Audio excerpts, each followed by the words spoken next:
আসসালামু আলাইকুম। ইতির আজকের আয়োজনে আপনাদের সবাইকে অনেক অনেক বেশি স্বাগত জানাচ্ছি।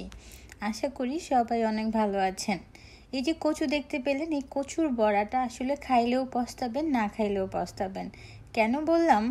যারা এই বড়াটা খেয়েছে শুধুমাত্র তারাই জানে।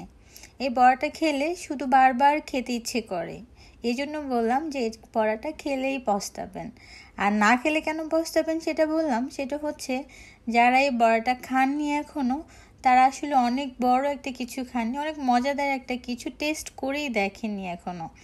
যদি আসলে বিশ্বাস না হয় যারা এটা করতে পারে অথবা খেয়েছে তাদেরকে জিজ্ঞেস করবেন। আর যেহেতু আপনি কোনোটাই না, তাহলে যেটা করবেন, এই কচু কিনে এনে আমার এই রেসিপিটা আমি যেভাবে দেখাচ্ছি ফলো করেন। শুধু একবার দেখলেই 2 মিনিটে আপনি পেরে যাবেন। এই কচুটা এভাবে কেটে রেখে দিবেন। সাথে আমি এখানে চাল এবং ডাল ভিজিয়ে নিয়েছি। তো যেহেতু আমি ফাঁকিবাজ, সেহেতু এখানে চালটা ভিজাইনি। এই যে এখানে আমার এখানে যে পোলাও চালের খুদ ছিল, এটাকে ভিজিয়ে রেখেছি ডালের সাথে। এবং কচুটাকে অবশ্যই একটু মোটা করে ছিলতে হবে, মানে বেশি বেশি করে আপনি ফেলে দিবেন। ফেলে দিয়ে যে দেখেন আমি এভাবে করেছি। অনেকে আবার লম্বা লম্বা টুকরা করে, আমি এভাবে করে মাঝখানে ফাড়া দিয়ে 2টা ভাগ করে এভাবে করে নিয়েছি। একটু মোটা মোটা করে করবেন, যাতে 2 পাশ থেকে আপনি যখন বটি দিয়ে এটাকে নকশাটা করবেন সেটা খুব সুন্দরভাবে হয়ে থাকে। তো আরেকটা ট্রিক্স আপনাদেরকে দিয়ে দেই। এই যে আঙুলের মধ্যে আমি কাপড় বেঁধে অলওয়েজ কাজ করি। যেমন হচ্ছে পেঁয়াজ কাটা থেকে শুরু করে অনেক কিছুই আমি এভাবে করি। তাতে কি হয়, আমার হাতে যে খোঁচা খোঁচা দাগটা এটা হয় না। এবং কেচি ইউজ করি কাঁচামরিচ কাটাতে। তো এই যে দেখেন এক পাশটা এরকম সোজাভাবে নিয়ে নিয়ে এভাবে হচ্ছে আপনি র্যান্ডমলি হচ্ছে কুচি করতে থাকবেন। যেভাবে আমরা আলু পেঁয়াজ এভাবে কাটি, ঠিক সেভাবেই এভাবে করতে থাকবেন। এক পাশ দেখতেই পেলেন, এবং অপর পাশে সেটাকে করতে হবে একটু বাঁকা স্টাইলে। এই পাশটা হচ্ছে সোজা করেছি আর অপর যে পাশটা এটা বাঁকা করেছি। দেখতেই পাচ্ছেন এই যে বাঁকা করেছি চিকন চিকন করে। তো বাঁকা করার ফলে কি হয়েছে, এটা নকশাটা খুব সুন্দরভাবে হয়েছে। তো এই যে দেখতে পাচ্ছেন আমি সবগুলোই করে নিয়েছি। আমি আপনাদের 2 হাত দিয়ে ধরে দেখাবো, যেহেতু আমি ক্যামেরাটা ধরে আছি। তো সেহেতু এভাবে দেখাতে পারছি না। এটাকে সুন্দর করে টান দিলে লম্বা হয়ে যায়। তো এটা দেখার জন্য ওয়েট করতে হবে। আমি পুরোটাকে কেটে নিয়েছি, দেখতে পেয়েছেন এক বল হয়ে গিয়েছে। আমাদের বাসায় সবাই খুব পছন্দ করে, এজন্য অনেকগুলো বানাচ্ছি। তো এটাকে এই কচুগুলোকে কোনো রকম পানি টানি কিছু না দিয়ে আপনাকে যেটা করতে হবে, অনেকটা লবণ দিয়ে কিছুক্ষণ এটাকে, মানে যাকে বলে মেরিনেটের মতো করে রাখতে হবে। লবণ দিয়ে এভাবে মিক্সড করে রাখতে হবে। দেখতেই পাচ্ছেন আমি হাত দিয়ে একটু ডলে ডলে সবগুলোকে লাগিয়ে দিচ্ছি, আবার ভেঙে ফেলবেন না। আর আমি যে চাল আর এবং ডাল ভিজিয়ে রেখেছিলাম সেটাকে আমি এভাবে ব্লেন্ড করে নিয়েছি। দেখেন ব্লেন্ডিংটা কতটা মিহিন হয়েছে। এভাবে ব্লেন্ড করে আপনারা চাইলে কাজটা অনেক দূর এগিয়ে নিয়ে যেতে পারেন। তো এটার মধ্যে এখন আমি বাকি মশলাগুলো অ্যাড করে নিব, যেগুলো দিয়ে এটাকে আমি হচ্ছে আবার কচুটাকে ভাজবো।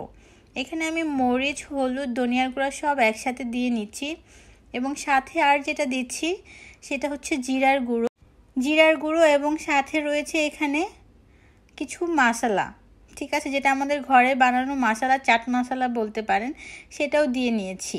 ঠিক আছে, এখানে সবগুলো মশলা আমার অল্প পরিমাণে দিয়েছি, খুব বেশি না। সাথে অবশ্যই লবণটা অ্যাড করবেন, যেটা ভুলবেন না, অবশ্যই পরিমাণ মতো। এখন আমি যতটুকু বলবো অতটুকু যদি আপনি দিয়ে দেন তাহলে হবে না, কারণ আপনি কতটুকু চাল ডাল নিয়েছেন সেটা তো আমি বলতে পারবো না, তাই না? তো সেই অনুযায়ী স্বাদ মতো লবণ দিয়ে দিবেন।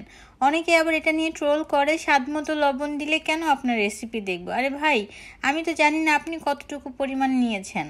তো আমি যেহেতু পরিমাপটা ওইভাবে বলছি না, সেহেতু হচ্ছে আমি বলবো পরিমাণ মতো লবণ দিবেন এবং মশলাটাও অ্যাড করবেন, এবং কী কী অ্যাড করবেন সেটা শুধু দেখিয়ে দিচ্ছি আর প্রসেসটা আপনাদেরকে বলে দিচ্ছি।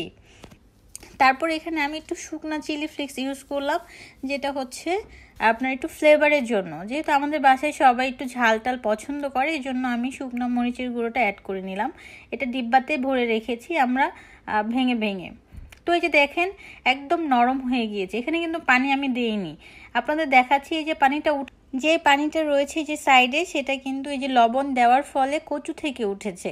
আর কচুটা একদম সফট হয়ে গেছে, দেখে বুঝতেই পারছেন, একদম সফট হয়ে নরম হয়ে গিয়েছে। এই যে দেখেন আমার নকশাগুলো একদম কেমন লম্বাটে হয়ে গিয়েছে, কারণ এটা সফট হয়ে নরম হয়ে এরকম লম্বা হয়ে গেছে। এখন এই যে এটাকে চিপ দিলে একদম একবারে হাতের মুঠো চলে আসে। এই যে দেখেন, এই যে কতটা লম্বা আর কত সুন্দর নকশা দেখা যাচ্ছে। তো সবগুলোকে এভাবে হচ্ছে আমি এখন লবণটা ছাড়ানোর জন্য যেটা করতে হবে, খুব ভালোভাবে এটাকে ধুতে হবে। আপনি কয়েকবার করে এটা ধুতে হবে, ধুয়ে ধুয়ে তারপর হচ্ছে এরকম চিপ দিয়ে একদম পানি ছাড়িয়ে নিতে হবে। ঠিক আছে, তারপর আমি এখানে তাওয়ার মধ্যে তেল বসিয়ে দিয়েছি। আর বাকি যে হচ্ছে কচুগুলো একদম চিপে পানি বের করে কয়েকবার করে ধুয়ে তারপর হচ্ছে এটার মধ্যে ডুবিয়ে যে আমি হচ্ছে ডোটা তৈরি করেছিলাম এটা ভাজার জন্য, সেই ডোয়ের মধ্যে ভিজিয়ে আমি তেলের মধ্যে দিয়ে দিব।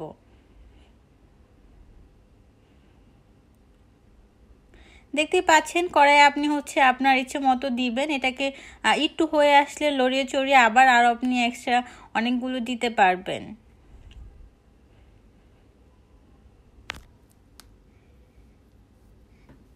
এই তো খুব সুন্দরভাবে হয়ে যাচ্ছে। এই দেখেন আমার ওই পিঠটা হয়ে গেছে, এখন আমি উল্টে দিয়েছি। দেখতেই কতটা ইয়াম্মি মনে হচ্ছে। আপনাদের কার কার এই কচুর বড়া পছন্দ অবশ্যই আমাকে কমেন্ট করে অবশ্যই জানাবেন। এই যে এগুলো হচ্ছে একটু ডোটা কম দিয়ে বানানো। এই যে দেখতে পাচ্ছেন অনেকে ডো কম পছন্দ করে এই জন্য।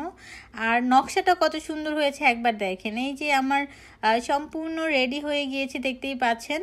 তো অবশ্যই বাসায় ট্রাই করবেন এবং কে কে ট্রাই করলেন, কেমন লাগলো আমাকে অবশ্যই কমেন্ট করে জানাবেন। আজ আমি বিদায় নিচ্ছি, আল্লাহ হাফেজ।